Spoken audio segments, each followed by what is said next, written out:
Welcome back, and today we're gonna be talking about ID Invaded episode 3. So, like always, let's just jump into it.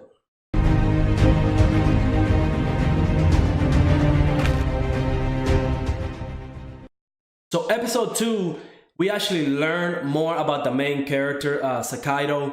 We learn how his daughter died, and we also learn that he likes to make like kind of like fake memories of what actually happened and like the whole scenario regarding his family. Like in the episode, we see him actually playing with his daughter, and his daughter trying to like, oh, you're such a great detective and you've done so much for work. Do you think I can be a detective? They're just having daughter and father talk, and you can see him in the background actually saying, this never happened. I was always too busy with work. Like he never had time for them, and like he kind of put work first. And you can see in his eyes, like he just regrets that. Like he has some major PTSD in my opinion. So we see that his daughter was laying there, and he was looking at her, and he had no expression in his face. Like he was just gone. You can just see this man is lost.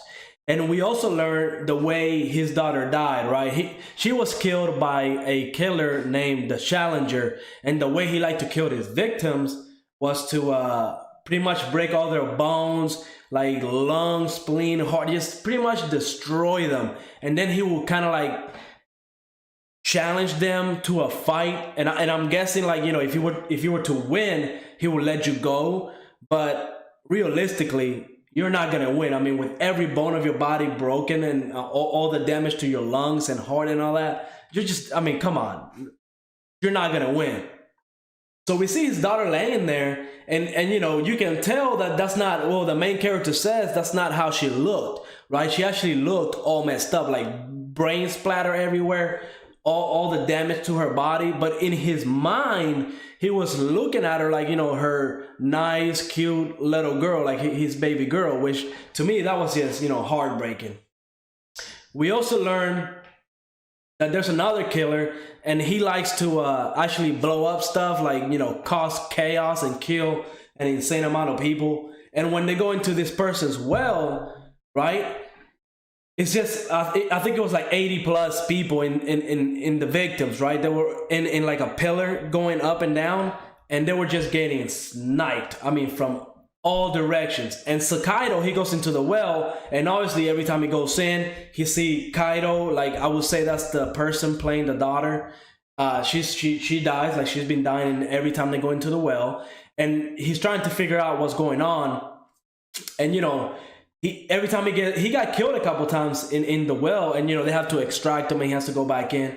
But we actually learned that the person that was killing these people, he was actually getting off on spectating the crime, right? So what he was doing was he would blow up a building, and then he will capture how society reacted to it, which is kind of like in the world we live in now, right? Every time there's a fight or some type of crime or some type of anything, right, people don't usually rush to help. They just sit there with their phones recording. So I think like this anime is trying to, like, prove a point, like the difference between our society now and like the society in the anime, how really everybody prefers to capture everything on their phone than to rush and help victims and stuff like that. So I think that's kind of like a realistic side to the anime.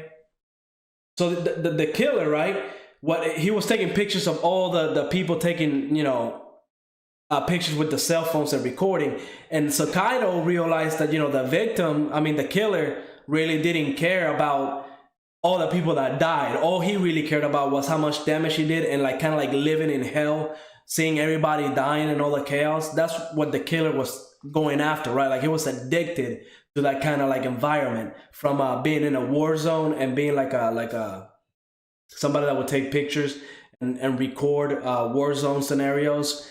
So, obviously they captured the killer. I mean, come on, that's gonna happen every time. And I think this is the part of the anime where we actually get to see how lost our main character Sakaido is, because he literally talked the killer in this episode to kill himself. And I think that part you can kind of see the darkness inside our main character, like why he's in prison right now, right? Yes, he's working with the police, and yes, he's the good guy, but something he did landed him in prison. And I think as the episodes go on, we're gonna find that backstory. And I'm actually really interested to see what happened. Why is he in prison? I'm sure it has something to do with his daughter's killer. So that's gonna be a really good. I think they're gonna use it like a plot twist. They're actually gonna do something creative behind it, and it's gonna shock everybody. I think. So far, I'm really liking the anime. The one negative thing I have about to say this kind of anime is, for me at least, I don't like animes that change the villain every episode. Because, for example, this episode, right, like the killer really wasn't anything, that big of a deal. He was just a random ass person. Like, he didn't have like a good charisma or like the signs of a good villain. He was just another killer that we have to deal with. I kind of see these episodes kind of like filler almost. Now, I'm not saying they're filler, but I'm just saying, like, if it was like a serialized anime that had 600 episodes like One Piece or Naruto, and they just kind of stick like a random ass villain in there for filler purposes, that's kind of what I don't like animes like this.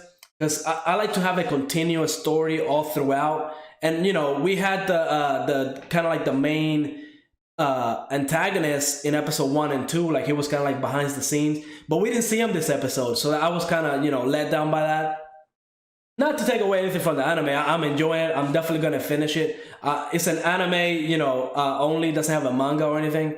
So I think by the end of the 12 episode run, I think we're going to be really surprised by the ending. I hope they do justice, because so far I'm definitely liking the main character, especially after the second episode where we kind of get to see like his darker side, and like, he's not really an all good person.